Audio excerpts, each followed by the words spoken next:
السلام عليكم ورحمة الله وبركاته. الحمد لله وكفى وسلام على عباده الذين اصطفى. أما بعد فأعوذ بالله من الشيطان الرجيم. بسم الله الرحمن الرحيم. يا أيها الذين آمنوا ادخلوا في السلم كافة ولا تتبعوا خطوات الشيطان إنه لكم عدو مبين. وقال النبي صلى الله عليه وسلم مجلس فقه خير من عبادة 60 سنة.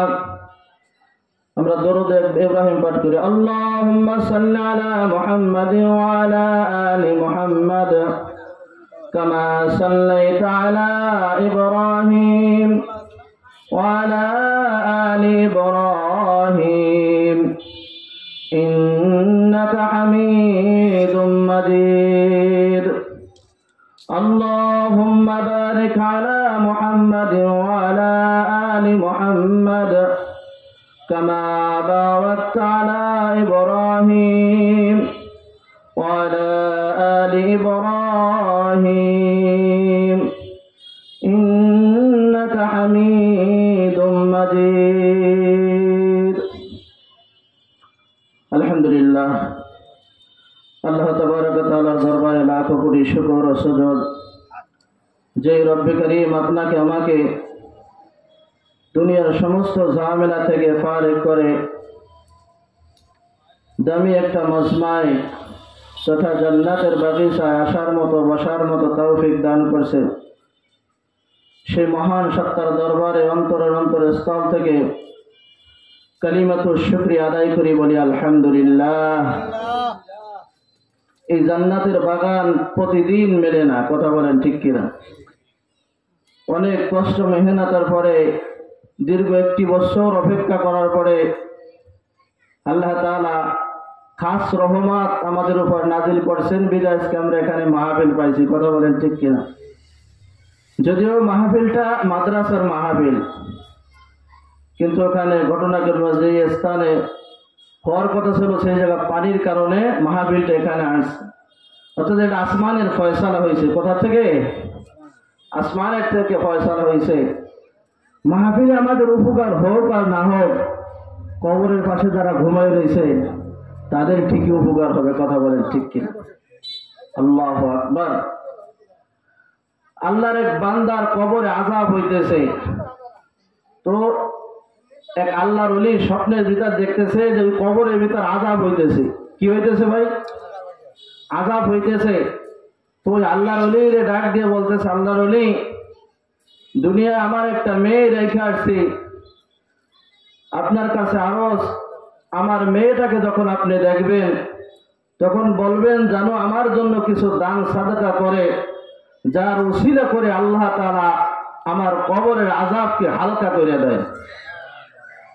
তো আল্লাহর ওলি ওই মেয়েটারে খুঁজতেছিল, হঠাৎ দেখে পুকুরের পাশে সেই মেয়েটা গোসল করতেছে। কি করতেছে ভাই? গোসল করতেছে। তো ওই আল্লাহর ওলি ডাক দিয়ে বলতেছে, মা আমার, তোমার বাপের কবরের হালাত তো এই অবস্থা চলতেছে, আমি দেখলাম কবরের ভিতর আযাব হইতেছে আর চিৎকার করতেছে, জাহান্নামের আগুন ধাউ ধাউ করে জ্বলতেছে। তো তোমার বাপ বলছে তুমি কিছু আল্লাহর রাস্তায় কিছু সাদকা করো, যে সাদকার কারণে হয়তো আল্লাহ তাআলা তোমার বাপের কবরের আযাব একটু হালকা করবে। তো ওই মেয়েটা কি করলো দোস্ত, খেয়াল করি, 1 কোষ পানি, এই 1 কোষ পানি রাখ হইয়া এই ওই আল্লাহর ওলির মুখের উপর নিক্ষেপ করছে। বলেন নাউজুবিল্লাহ। কি করলো ভাই? এত বড় নিষ্ঠুর মেয়ে হইতে পারে? বলেন, কথা কন পারে? বাপের কবরে আযাব হইতেছে, এই আযাবকে রক্ষা করার জন্য, আযাবকে হেফাজত করার জন্য কিছু দান সাদকা চাইছে, আর এক কোষ পানি উঠাইয়া এইটা মনের উপর নিক্ষেপ করছে। আল্লাহর ওলির মনটা খারাপ হয়ে গেছে। কি হয়ে গেছে? খারাপ হয়ে গেছে। পরের দিন আবার আল্লাহু আকবার বড় কাবায় বসে দেখে আল্লাহু আকবার কাবীরা, ওই যেই ব্যক্তির কবরে আযাব হইতেছিল ওই ব্যক্তির কবরে এখন আল্লাহ তাআলা শান্তি দান করছে। বলেন সুবহানাল্লাহ। ওই ব্যক্তি জান্নাতের ভিতর হাসতেছে, জান্নাতের ভিতর খেলা করতেছে। আল্লাহর ওলি ডাক দিয়ে বলতেছে, হ্যাঁ বাবা, তোমার কবরে গতকাল আযাব হইতেছিল, কিন্তু আজকে তুমি জান্নাতের ভিতর আসো। কিভাবে আসছো? কেন আসছো? কি কারণে আসছো? কোন সিলায় আসছো? আমাকে একটু বলো। ওই আল্লাহর ওলি, আজকে আমি জাহান্নাম থেকে মুক্তি পাওয়ার 1 নম্বর কারণ হলো আপনি। বলেন সুবহানাল্লাহ। কই মাহাজার শাহী, আমি তো কিছুই বললাম না। কারণ কি? তোমার মেয়ের সাথে তো আমার দেখা হয়েছিল, কিন্তু আমি দান সাদাকার কথা বলছিলাম, কিন্তু আমাকে উপহাস ঠাট্টা করে 1 কোষ পানি পিয়া মারছে। কই, সে তো কিছুই দান করলো না। কই আল্লাহর ওলি, আপনি জানেন না একটা পিপিলিকা একটা ফোঁটা পানির জন্য অপেক্ষা করতেছিল, আল্লাহ তাআলার কাছে দোয়া করতেছিল, হায় আল্লাহ তুমি আমাকে একটু পানির ব্যবস্থা করো। আমার মেয়ে যখন 1 কোষ পানি আপনার ওই চেহারার দিকে পিয়া মারছে, ওই 1 ফোঁটা পানি দেয়া পিপিলিকার গলায় গেছে, আর ওই পিপিলিকা ওই পানি ফোঁটা খেয়ে আল্লাহ তাআলার কাছে দোয়া করছে, হায় আল্লাহ এই যে যার কারণে আমি পানি পান করলাম, আল্লাহ তাআলা তার আত্মীয় স্বজন যদি কোনো কবরে আযাব হয়ে থাকে, এই ওসিলা করে আল্লাহ তুমি তাকে মাফ করে দাও। বলেন সুবহানাল্লাহ। তো আমাদের কিছু ফায়দা হোক আর না হোক, কসম খোদার কবরবাসীদের আজকে ফায়দা হবে। কথা বলেন ঠিক?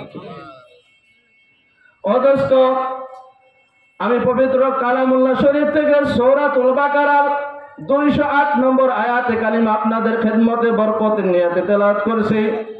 যতটুকু সময় পাবো ইনশাআল্লাহ ধারাবাহিকভাবে আলোচনা করার চেষ্টা করব। আমা তাওফিক ইল্লা বিল্লাহ।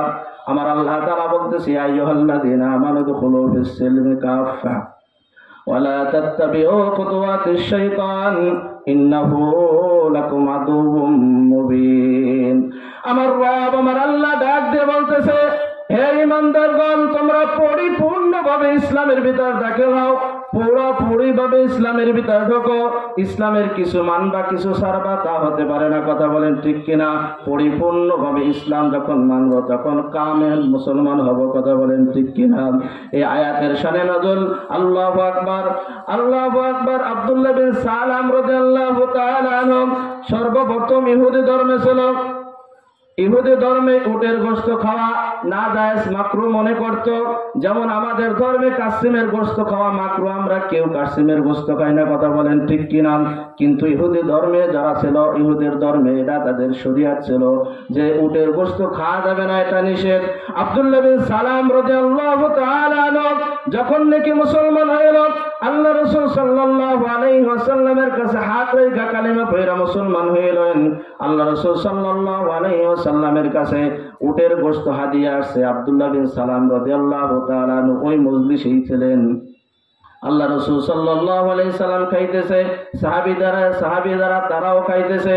আল্লাহু আকবার। আব্দুল্লাহ বিন সালাম রাদিয়াল্লাহু তাআলা আনহু বলতেছে, আব্দুল্লাহ বিন সালাম উটের গোশত খাও।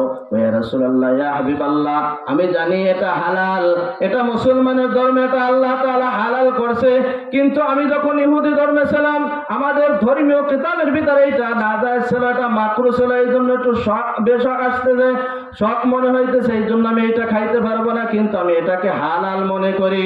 ও দোস্ত, এই হালাল মনে করলে হইবে না, আল্লাহ তাআলার হুকুম হয়ে গেছে, ইয়া আইয়ুহাল্লাযীনা আমানু দুখুলু ফিস-সিলমি কাফা ওয়ালা তাত্তাবিউ খুতুওয়াতিশ শাইতান ইন্নাহু লাকুম আদুউম মুবিন। বলেন আল্লাহু আকবার। আব্দুল্লাহ বিন সালাম, যদি তুমি মুসলমান দাবি করো তাহলে তোমাকে উটের গোশত খাইয়া প্রমাণ করাইতে হবে আমি মুসলমান। বলেন না সুবহানাল্লাহ। যদি তুমি মুসলমান হইতে চাও, পরিপূর্ণ মুসলমান, তাহলে উটের গোশত খাইয়া তোমাকে প্রমাণ করাইতে হবে যে আমি মুসলমান। কথা বলেন ঠিক কিনা? আমরা কিছু ছাড়বো কিছু করবো, মুসলমান কিন্তু তা দিয়া মুসলমান হয় না, কথা বলেন ঠিক কিনা? এই জন্য মেরে দোস্তর বুজুর্গ, ইসলামের ভিতর পুরোপুরি ঢুকতে হবে, পুঙ্খানুপুঙ্খানু মানতে হবে। আমার শায়খ মুর্শিদ কুতুবুল আলম সৈয়দ মোহাম্মদ ফজলুল করিম রহমাতুল্লাহ আলাইহি বলেন, ওনার কিতাবের ভিতর লেখছে একটা মানুষ মসজিদে ঢুকলো, এক সবে মাত্র পা দেশে, এক পা মসজিদ আর এক পা বাইরে। বলেন তো লোকটা কি পুরোপুরি মসজিদে না পুরা বাহিরে? বাহিরে,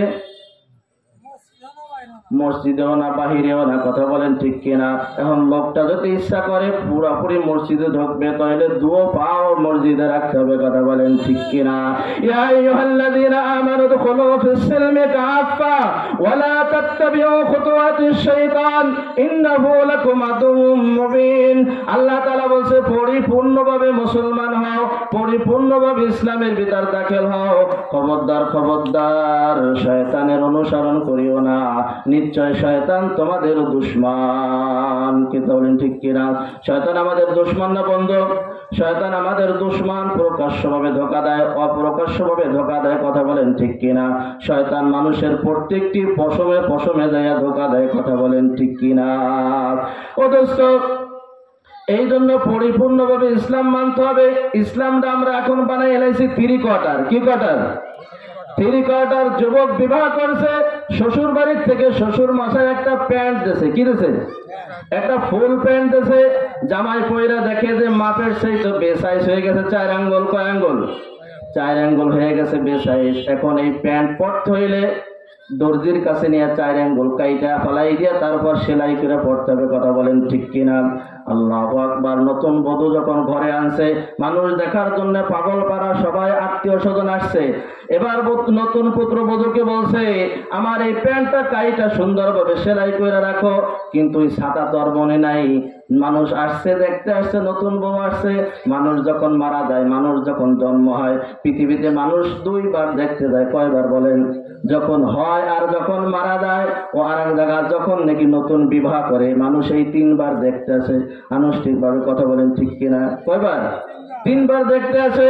ওই ছাতা মনে নাই। পরে আইসা স্বামী এবার ধমক দিয়েছে, কোনো জায়গা ক্ষমতা না চললে ওই স্ত্রীর কাছে ক্ষমতা চলে, কথা বলেন ঠিক কিনা? স্ত্রীর কাছে এসে বাহাদুরি চলে। অদস্ত স্ত্রীর সাথে নরম ব্যবহার করতে হবে। স্ত্রী হলো একটা ঘরের অঙ্গীকার। আল্লাহু আকবার। স্ত্রী হলো নরম জিনিস, এর গরম করা যাবে না, গরম করলে ভেঙে যাবে। কারণ এদেরকে আল্লাহ তাআলা নরম হাড্ডি, বাঁকা হাড্ডি দিয়ে বানাইছে, কথা বলেন ঠিক কিনা? পরে আবার ঢাকা নিতেছে, যদি তুমি প্যান না কাটো তাহলে কিন্তু খবর আছে। এই কথা তার বোন শুনছে, তার মাও এই কথা শুনছে। শোনার পরে বোন 4 আঙ্গুল কাটছে। কয় আঙ্গুল? 4 আঙ্গুল কাটছে। এইটা মা জানে না। আবার সুন্দরভাবে ভাঁজ করে তাকে ধুয়ে দিয়েছে।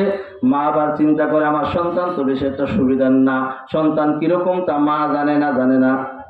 জানে কি জানে না? এবার মা 4 আঙ্গুল কাটছে। এবার স্ত্রী চিন্তা করে, আমার স্বামী যে অবস্থা, প্রথমবারই ধাতানি শুরু করছে, না জানি দ্বিতীয়বার কি করে, কথা কন ঠিক কিনা? এবার স্ত্রী 4 আঙ্গুল কাইটা সুন্দরভাবে তাকে সাজায় রাখছে। এবার যুবক যখন আসছে, এবার ফুল প্যান্ট আর এখন ফুল প্যান্ট নাই। কি হয়ে গেছে? 3 কোয়ার্টার। কি কোয়ার্টার? 3 কোয়ার্টার হয়ে গেছে। প্যান্ট কাটছে কজনে? 3 জনে কাটছে। বলেন, এই প্যান্ট পরে যদি শ্বশুর বাড়ি যায়, ওই যুবককে কি বলবে? আহম্মক। কি বলবে? আহম্মক আর বলদ ছাড়া কিছু বলবে না, কথা বলেন ঠিক কিনা? ঠিক আমরা ইসলামটারে 3 কোয়ার্টার বানাই ফেলাইছি, কথা বলেন ঠিক কিনা? যার যেরকম সাজাইতে মনে চায় সে সেই রকম ভাবে সাজাইছে। ও দোস্ত, সাজাইতে হবে আল্লাহর হুকুম, নবীর তরিকা অনুযায়ী ইসলামকে সাজাইতে হবে, কথা বলেন ঠিক কিনা? আল্লাহ তাআলা সুন্দরভাবে জিন্দেগি গঠন কইরা, ইসলামের ভিতর পরিপূর্ণভাবে ঢুইকা জীবন যাপন কইরা মুসলমান হইয়া কবরে যাওয়ার তৌফিক দান করে, বলেন আমিন। ওয়া আখিরি দাওয়ানা আলহামদুলিল্লাহি রাব্বিল আলামিন। আসসালামু আলাইকুম ওয়া রাহমাতুল্লাহ।